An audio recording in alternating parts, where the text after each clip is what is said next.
আমার জন্মদিনের দুপুরবেলাটা কীভাবে কাটিয়েছিলাম সেটাই তোমাদের সাথে শেয়ার করতে চলে এলাম। তো দেখতে থাকো পুরো ভ্লগটা। আমি 1st নভেম্বর ছুটি নিইনি, বাট 2nd নভেম্বর মানে যেদিন আমার বাংলার ডেটের বার্থডে ছিল, কার্তিক মাসের 15 তারিখ, সেদিন আমি ছুটি নিয়ে নিয়েছিলাম। আমি একদমই কাজে যাইনি।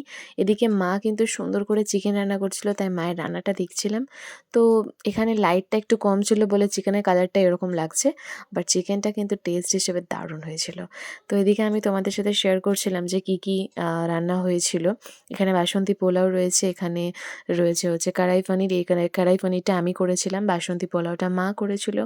মা খুব ভালো বাসন্তী পোলাও, ফ্রাইড রাইস খুব ভালো রান্না করে। আমি একটা ভিডিওতে দেখবে তোমাদেরকে বলে দিয়েছি কী কী রান্না হয়েছিল। স্পেশালি একটা ভিডিও করা আছে যেখানে শুধু লাঞ্চের যে খাবারগুলো হয়েছিল, তো সেগুলোই তোমাদের সাথে শেয়ার করেছিলাম। সমস্ত কিছু এখানে আনা হয়নি এখনো পর্যন্ত, আনতে হবে। আমি এদিকে তোমাদেরকে যেটা বলছিলাম যে আমার বার্থডেটা ২ দিন ধরে কেন হচ্ছে অনেকেই কোয়েশ্চেন করছিল। তো সেই কারণেই বললাম যে আমার ইংলিশে ডেটটা পড়েছে নভেম্বর ১ তারিখে আমার বার্থডে, সেটা ইংলিশ ডেটটা আগে পড়েছে। আর আজকে হচ্ছে কার্তিক মাসের ১৫ তারিখ, তো বাংলার ডেটটা মানে টোটালি আমার ২ দিন বার্থডে হচ্ছে। আমরা যেহেতু বাঙালি, তাই বাঙালি মতেই বার্থডেটা সেলিব্রেট করা উচিত। তো কাল যেহেতু কোনো কিছু রান্নাবান্না হয়নি, আজকে সেই বাঙালি মতে বাংলার দিনে রান্নাবান্না করা হয়েছিল আমার জন্য। তো এখানে আমি চিকেন কষা খাচ্ছি। মা বলল, "চিকেনটা খেয়ে দেখ কেমন হয়েছে।" ভীষণ সুন্দর হয়েছে। আর আমার বোন দেখো ফোনটা নিয়ে কত্ত দূরে চলে গেছে।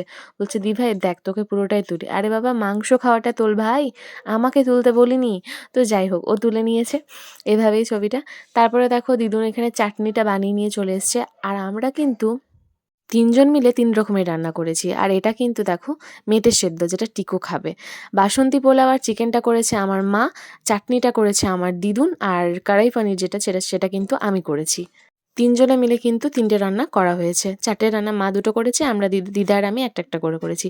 আর এদিকে কিন্তু টিকো খাচ্ছে হচ্ছে মেটে সেদ্ধ দিয়ে ভাত। ওকে একদমই কোনো তেল মশলা দেওয়া হয় না, সবই সিদ্ধ খাবার দেওয়া হয়।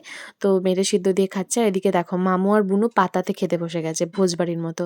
আর মেনুতে কী ছিল সেটা তো তোমরা দেখতেই পাচ্ছ। ভালো লাগলে লাইক করে দিও।